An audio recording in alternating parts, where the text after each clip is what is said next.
Josh from soccerreviewsforyou.com, bringing you my picks for the top 5 best looking soccer cleats / football boots of all time. Now please keep in mind that these are my picks based on my own personal opinions. Your opinions may vary, and I would encourage you to leave your picks for the best looking shoes ever down below in the comment section. I'd be really curious to hear what some of your opinions are. With that being said, let's go over what I think are the top 5 most attractive soccer cleats ever to be released. The Nike TIEMPO Legend 4 Elite. Now this is a shoe that when it was first unveiled, it was really impressive, both from a technological standpoint, as well as just based on the way that it looked. I've always thought that this was a very good looking shoe, and it did a great job of combining kind of classic, more traditional styling. It maintained the more traditional look of the TIEMPO, but at the same time, it had this very modern, kind of sleek look to it, with the combination of the flywire cables that were visible through the kangaroo leather,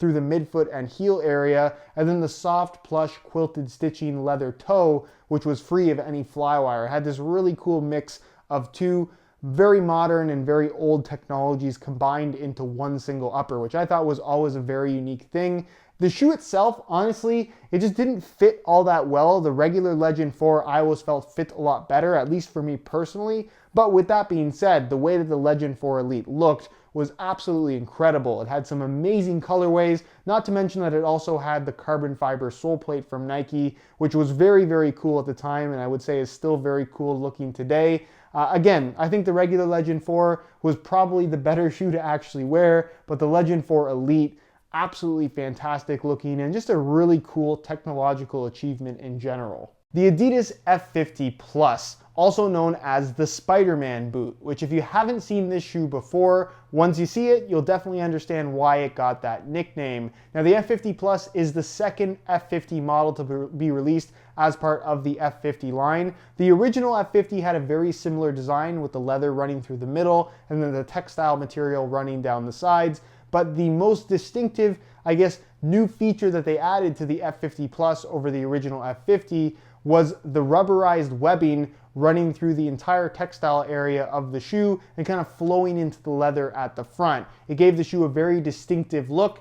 It looked like a spider web, which is why it got the nickname of Spider-Man boot. And if it's cool enough for Spider-Man, it's definitely cool enough for me. This shoe originally came out in 2005, and while I was really young at the time, it's one of those shoes that when I saw it on TV, professional players wearing it, I always thought it was really cool. It always really stood out to me. And for me, in terms of a top 5 all-time best looking shoes, while some people may have different opinions, that's a shoe that for me, I always think about when I think about cool looking shoes. The Nike GS. Now this is a shoe that I've always thought was really cool looking. The shape of the shoe, very sleek, very much Mercurial inspired, and the combination of Volt yellow and black, while it's a combo that we've seen so many times before, it just looks so good on that shoe to me. I love the Volt at the toe. There's just enough of it to give it that little bit of flair. The small little Nike swoosh, which really has grown on me. I think that looks quite good on that particular shoe. And then the textile material with the gloss fused over pieces over top, and then the sole plate with the heel counter. Such a cool looking shoe in general.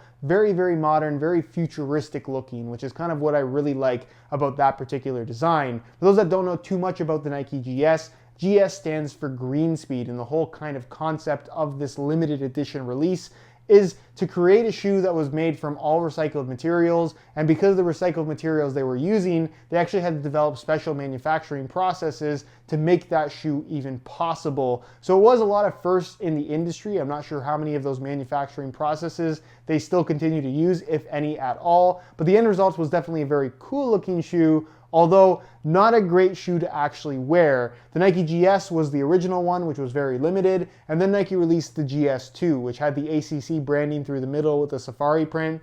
Not quite as attractive looking in my opinion, although the white and black color scheme was still very cool. Those weren't as limited. I did get a chance to wear those. Essentially the same boot as the original GS, and not a pleasurable experience at all. Very uncomfortable, very stiff, very rigid, and just not nearly as good as the Vapor model that was available at the time. So from a performance standpoint, not all that great, but from a look standpoint, the Nike GS I think is an incredible looking shoe.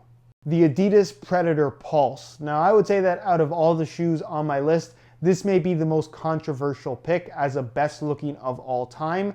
I think a lot of people, if you're picking a Predator, would probably go for something like a Predator Mania, which I think is a very, very good looking shoe. But because these are my personal picks, let me give you some backstory as to why I think the Predator Pulse is such a good looking shoe. Now, when the Predator Pulse was available, again, around 2005 or so, I was a kid, and as a kid, the Predator Pulse was one of those shoes that I really, really wanted, but never had, especially the silver David Beckham ones with the dragon down the side. I always thought that was such a cool looking shoe. I still think it is today. And again, it's one of those shoes that as a kid, I really, really wanted, but never got. I'm sure everyone has experienced this at some point in time. I have them now, which I'm very happy to say and very lucky to say. But again, it's one of those shoes that to me, I just really like the look of it. It's kind of an evolved variation of what you got from the Predator Mania, perhaps a little bit more modern, a little bit slimmer in general. But I really like the look of the shoe, the way that they divided the leather, the way the Adidas stripes flow underneath through the separated sole plate. I like the big heel counter. I really, really like the fact on that Beckham colorway that you had the dragon running through the side and through the bottom of the shoe. I always thought that was a really cool detail. And I think the striking element, the rubberized Predator elements, just look really cool on that shoe in general. It has that classic Predator look, but at the same time, it doesn't necessarily lack some kind of modern styling to it, which I think is part of the reason why I was such a big fan. But again, when it came to actually noticing soccer cleats and kind of becoming a little bit of an enthusiast, that was the shoe that I really, really wanted, but never had the opportunity to own when it was a current model. The Nike Mercurial Vapor 4 SL. Now this is a shoe that when it was unveiled, it blew me away. Keep in mind that this is the first shoe ever to feature the carbon fiber sole plate from Nike, and it's also the only shoe ever, aside from the limited edition Mercurial SL, to feature the carbon fiber heel counter, which I think really is such a cool looking thing, and I wish they would have continued that with the Superfly 1, 2, 3, 4, 5. We're on the 5th model now, but we only ever got it on the Vapor 4 SL, which is kind of the unofficial Superfly, if you will, in that it did feature a carbon fiber sole plate, which up until the 5 was a very distinctive aspect of that particular shoe. So again, part of the reason why the Vapor 4 SL, because I know the Vapor 4 amongst Mercurial enthusiasts is one of those shoes that not everybody likes the look of. When I was a kid, I was about, I want to say 14, 15 years old. The Mercurial Vapor 4 was coming out just on time for the start of my season, or at least when I was due for a brand new pair of shoes. So I was really, really hoping to get a brand new pair of Vapor 4s as soon as they were available, which I ended up getting.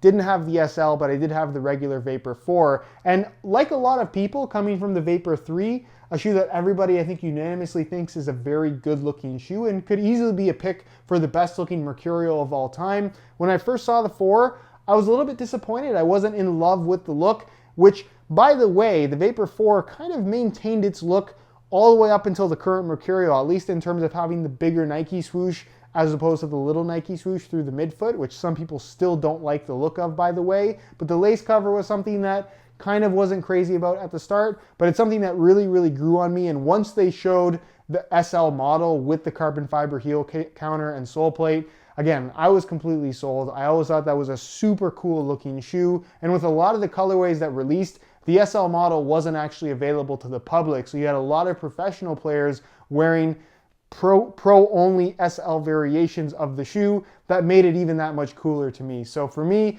the Vapor 4 SL, such a cool looking shoe, one of my personal favorites of all time in regards to aesthetics for, again, obvious reasons that I just explained. All right, guys, so that is it for my picks of what I think are the 5 best looking boots of all time. Feel free to share your opinions on my picks down below in the comment section. And if you do have any of your own picks, again, feel free to leave those down below in the comments as well. I'd be really, really curious to hear what some of your opinions are. If you enjoyed today's video, found it helpful and informative, be sure to support it with a like. Subscribe if you haven't already for daily videos on all the latest and greatest soccer gear. You can find all of my social media information linked down below in the description as well. And other than that, guys, hope you enjoyed today's video. And as always, thanks for watching.